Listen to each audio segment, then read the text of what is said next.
نحمده ونصلي على رسوله الكريم اما بعد فاعوذ بالله من الشيطان الرجيم بسم الله الرحمن الرحيم يسألونك ماذا ينفقون قل ما انفقتم من خير فللوالدين والاقربين واليتامى والمساكين وابن السبيل وما تفعلوا من خير فإن الله به عليم۔ آپ سے پوچھتے ہیں کہ کیا خرچ کریں؟ آپ فرما دو جو کچھ مال نیکی میں خرچ کرو تو وہ ماں باپ اور قریب کے رشتہ داروں اور یتیموں اور محتاجوں اور راہگیر کے لیے ہے، اور جو بھلائی کرو بے شک اللہ رب العزت اسے جانتا ہے۔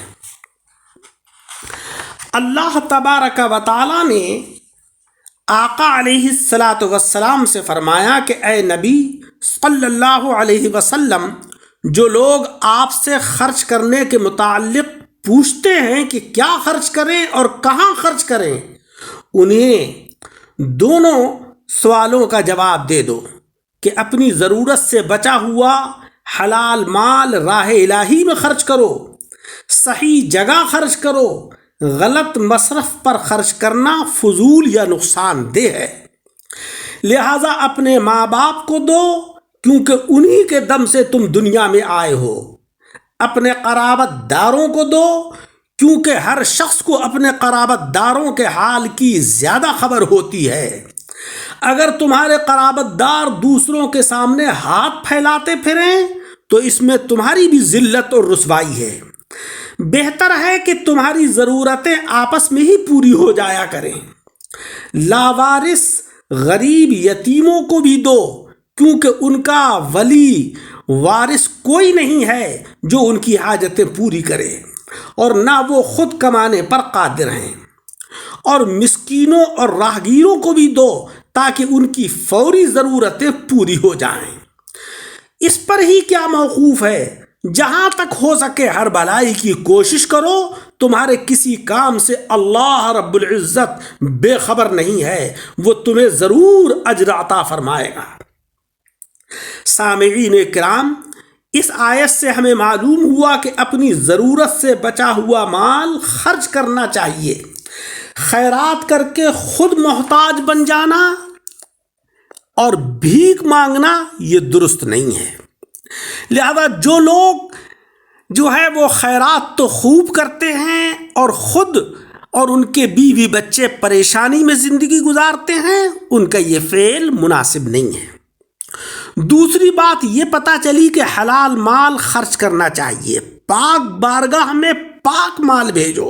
اللہ رب العزت کی بارگاہ میں جو مال رضا باری تعالیٰ حاصل کرنے کے لیے خرچ کیا جائے تو وہ حلال کا مال ہو، رشوت کا، چوری کا، سود کا مال یہ نہیں ہونا چاہیے۔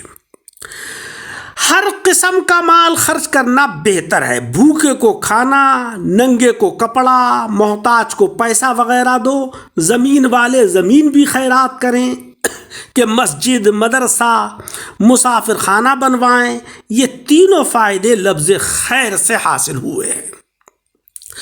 اور ایک بات اس آیت سے ہمیں یہ معلوم ہوئی کہ خرچ میں قرابت دار اور حاجت کی ترتیب کا خیال رکھا جائے، زیادہ قریب پر پہلے خرچ کیا جائے، اس کے بعد دوسرے جو دور کے رشتہ دار ہیں ان پر خرچ کیا جائے۔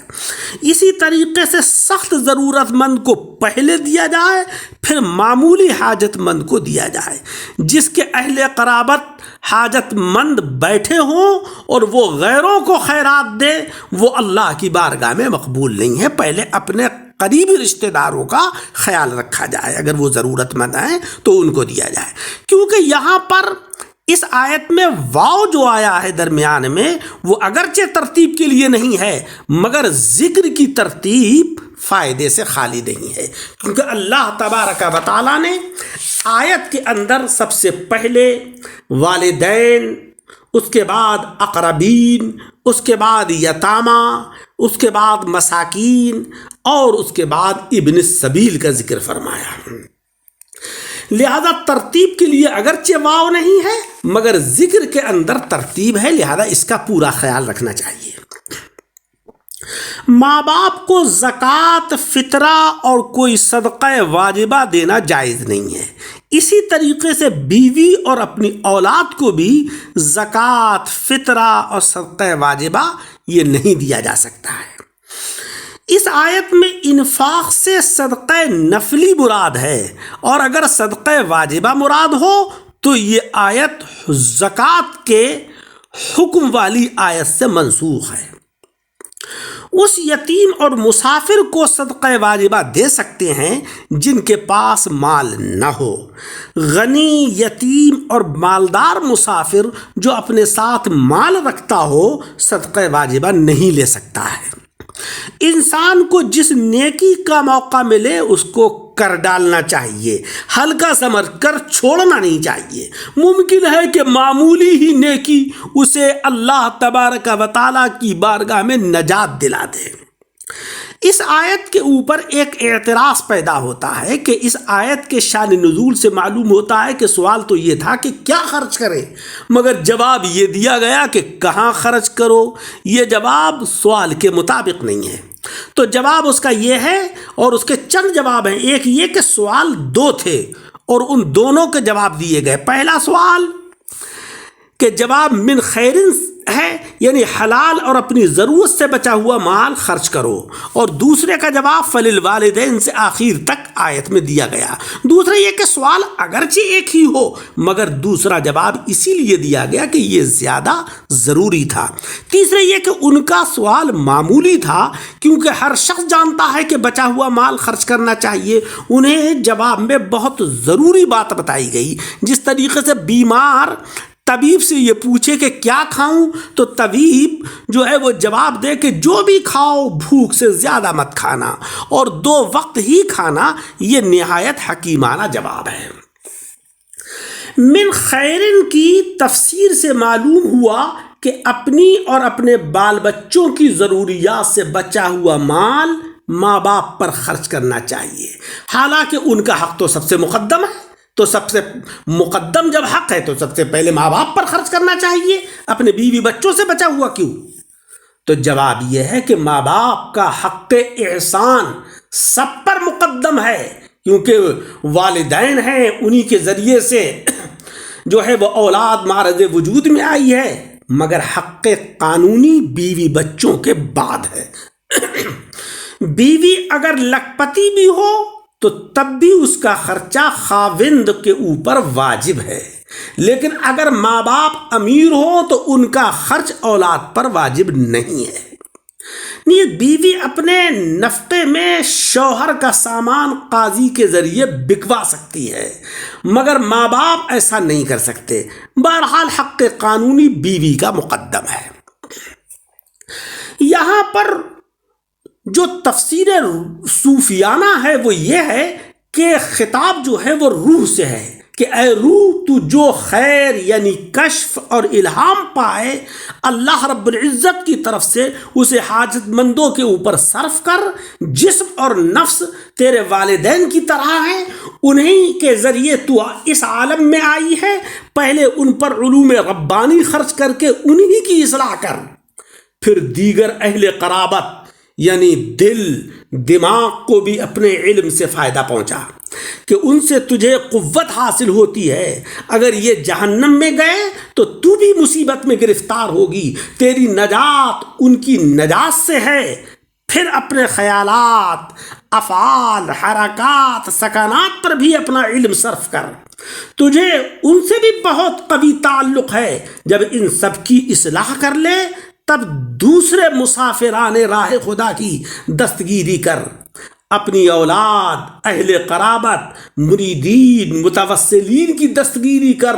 اللہ رب العزت کی بارگاہ میں تنہا مت آ، اپنی جماعت کو ساتھ لے کر آ۔ رب کا فرمان سن، قو انفسکم و اہلیکم نارا، اپنے کو اور اپنے اہل کو جہنم کی آگ سے بچا۔ ان کے سوا جس کسی بندے خدا سے کسی قسم کا بھی تو سلوک کرے گی، اللہ تبارک و تعالی تجھے اے روح اس کی جزا دے گا۔ چاہیے کہ تیرا فیض خاص نہ ہو بلکہ عام فیض ہو۔ کہ مدرس کی ترقی اس کے شاگردوں کی کامیابی سے ظاہر ہوتی ہے، لہذا تیری ترقی بھی تیرے ساتھیوں کی ترقی میں ہے، غرض کہ پہلے اپنی بھرپور اصلاح کر اور اس کے بعد تو مریدین اور متوسلین کی طرف کو متوجہ ہو۔ اللہ تبارک و تعالی عمل کی توفیق عطا فرمائے۔ درس کو سن کر احباب کے ساتھ شیئر کریں اور ہمارے یوٹیوب چینل دعوت حق درس قرآن کو لائک اور سبسکرائب کریں، جس پر کہ آپ درس قرآن سنتے ہیں اور الحمدللہ یہ درس ترتیب کے ساتھ پیش کیا جا رہا ہے۔ آج جو ہے وہ 215ویں آیت سورہ بقرہ کی تکمیل کو پہنچی۔